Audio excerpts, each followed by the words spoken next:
My name is Emmanuel Sigauke.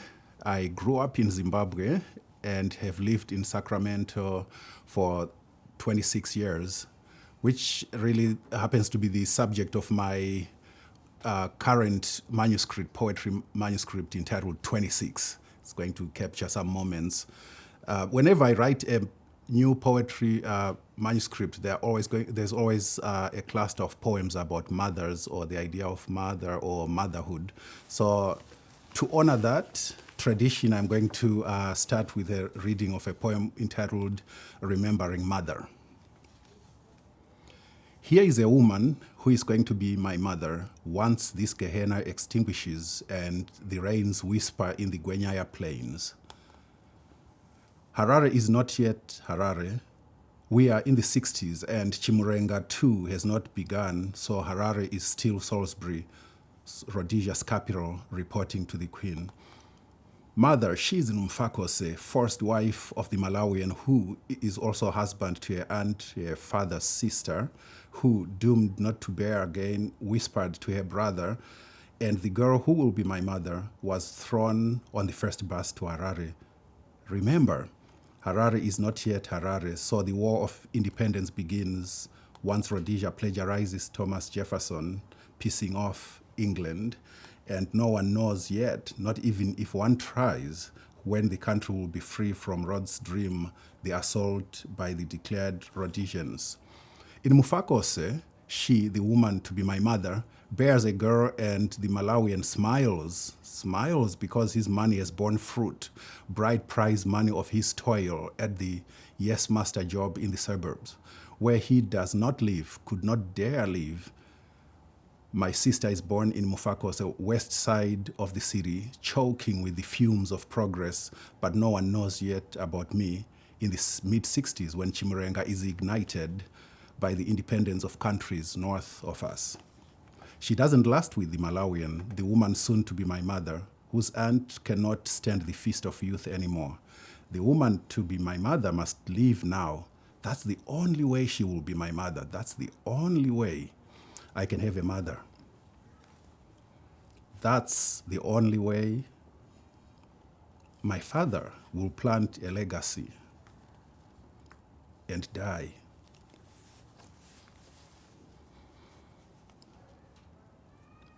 My mother, who is not yet, lives Salisbury, which is not yet Harare, in not yet Zimbabwe, boards the same bus back to Gwenyaya. As winds in the skies clap and whisper and the war has invaded every corner of the country. The settler is diaric while lightning mauls the belly of the sky and thunder bellows as winds ululate. Children of the war are born. I will be born as a child of the war. The woman meant to be my mother is my mother now. I, who screams in grandmother's arms, Mbuya, watching as mother coils,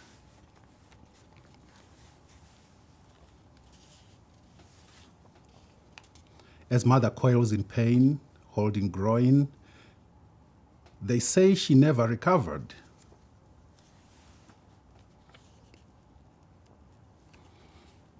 The war ripened, burned the land, wrought change, threatened us with independence. The independence mother never lived to see.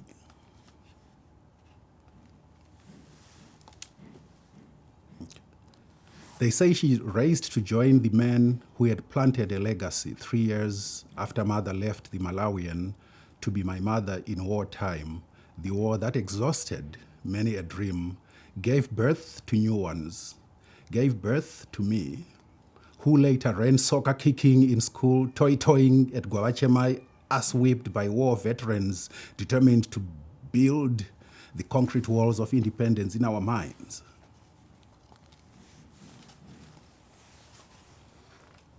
Teenager crunching knowledge, not fishing into the past, fatherless but fathered, motherless but mothered, by the village cliche, free from war, for war, toy gun toying with memories, mired in war, enjoying the rotten fruits of independence, but motherless, fatherless, sliding down toward chaos, the chaos of independence, warless battles never won, an accusing finger pointing to the 60s, wondering, was I born in war for a reason to move beyond every kind of season? Was I born in war for a reason to move beyond every kind of reason?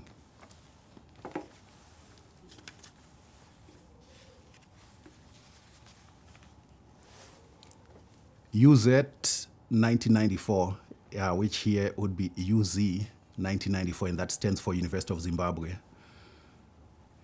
Even university students bankrupted Zimbabwe.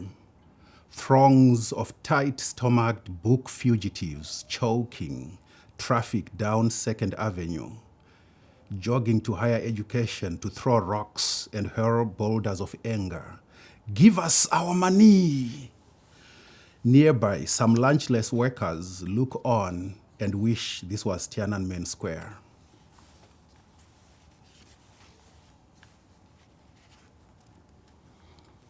Mounting Kenya, one side loses and Kenya is on fire. So they wonder how Zimbabwe's sheep maintain their dazed postures as the landscape recedes to premature extinction. That's what they do, those who look and specialize in looking. They shake heads, talk to you, pretend they care, yet they scare. Listen, though, to their words. Look when they shake their heads. And listen again when they restrain the urge to ask why you just don't spring up and go berserk like those buffaloes on Discovery Channel, or like the Kenyans who rejected rigged elections, lit a match and marched to the tune of democracy, a kind of invisible double D, which when you touch is catastrophic penumbra. One side loses and Kenya is on fire as cameras glare and scare, while the sheep in Zimbabwe eat the hard earth and drink muddy water. One thing is certain here. Say no to war, say no to opposition, say yes, yes, yes, yes, say yes to something that's not yet known. But in Kenya, Kenya is on fire while the cameras of democracy glare and scare.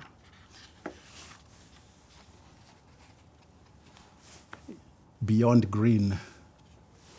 Through these windows, what sees us and what we see, what cares, what scares, aware or oblivious, we have felt all. These scattered and scarred details have clothed our view in rainbows, and these windows, subservient and silent, are witnesses to what we have seen. We never run out of what to see. We'll see what massages the eye. We'll see what pricks hope. We'll see the crowns of thorns that haunt our dreams. Perhaps when the window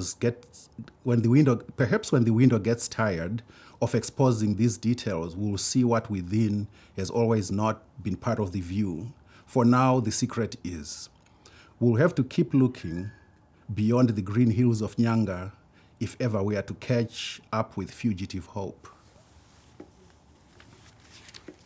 I follow, the immigration drama or policies in South Africa, and in as far as they affect or are affected by immigrants from countries like Zimbabwe and others north. So in this one, written long ago, entitled Into Azania, let them cross the Limpopo. Let them chase their fugitive dreams. Will they learn something? Indeed, one day they will return to teach. Let my people cross the Limpopo. Let them bury their teeth in the softness of bread. Let them soak their wounds in the warmth of hope.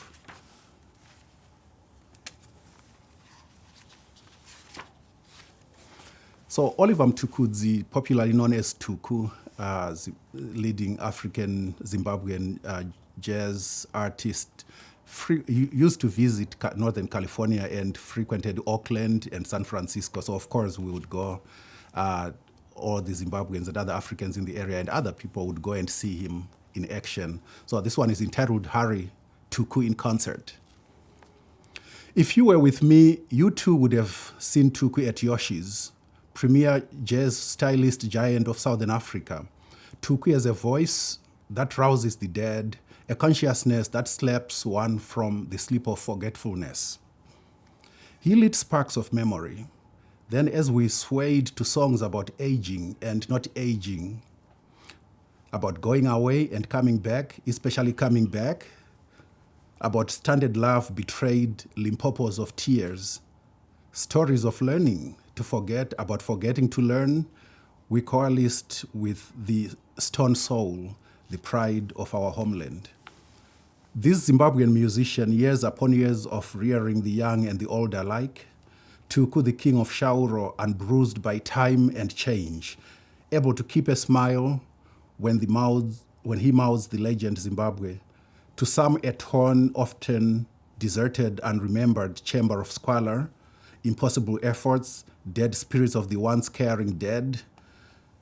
To others, granite breasts that feed hearts where they would wilt. He started with, "We are from Zimbabwe," following this with the rendition of an all-time national, now diasporic favorite, one about going away and coming back, especially coming back, an unflinching love for the soil that heaved forth the very meaning of poetry, the poetry in this poetry. So then there was ululation and dancing, especially dancing, by those who knew and cared, and those who did not know but learned to care about an art from a familiar and increasingly unfamiliar piece of earth, where the worst of the best are now the best of the worst. So when we were clapping, so then there was clapping and dancing, especially dancing, driven to Chimanimani heights by earth-possessed, space-dispossessed drums. Then the transfiguring voice of one who has nursed hearts, nurtured ambition, oiled the desire for life, where heads and hearts quiver, where the luxury of life is mentioned. So then there was crying and dancing, especially dancing, ripples and waves of hearts now damp with hope, until we could not tell if we had spent only 2 or 3 hours at Yoshi's, or a non-stopping train of days, only to be awakened by a parking lot attendant's voice intoning 1.5 hours is $4. But even as cars revved their farewell, as hearts pulsed to recovery, we skipped and hoped in glee, celebrating recovered memories. For some, the start of a new journey; for others, a combination of the two for me.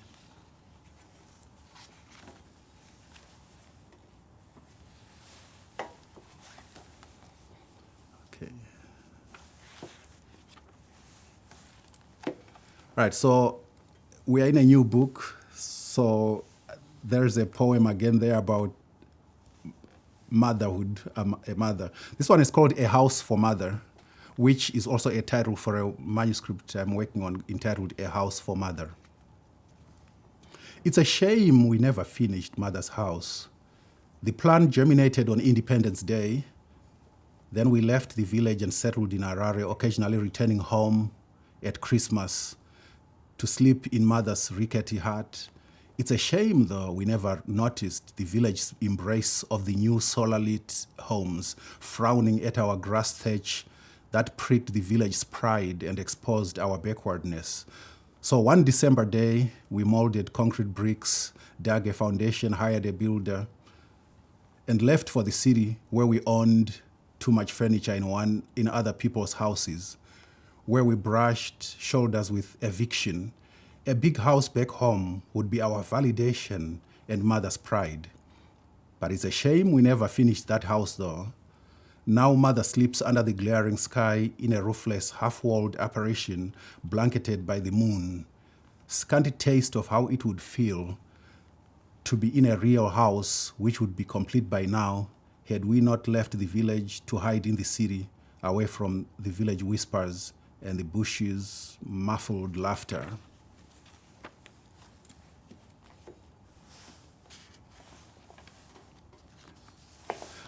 Okay, as I mentioned earlier, one current manuscript I'm working on is entitled 26. So the poems don't have titles, they are numbered. The idea is numbered 1 to 26. So I'll read one piece from 26.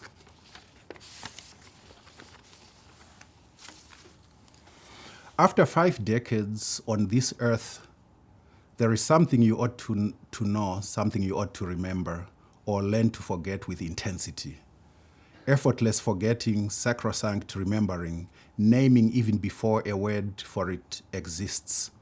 Tearing up and down nameless forests back when no difference existed between a fly, a buzz, or a float in the bowl of your soup. Explosion of voices, some young, others aged, no one too old then. For to have been here 5 decades says I arrived when most around me were in their youth. After these decades, I should be able to answer a few questions about the this of Zimbabwe, about the that of America, standing stark in the middle of a chunk lived in Zimbabwe, another spent here. At the crossroads of allegiances, for already steeped here, where does the remainder spill? Only time will tell, for lately, time truly talks. When you watch more years pile on you and your body reminds you daily that you have swallowed many Christmases, you may at last begin to think things into action. For the vanishing time makes you imagine futures that may not remember you. Thank you.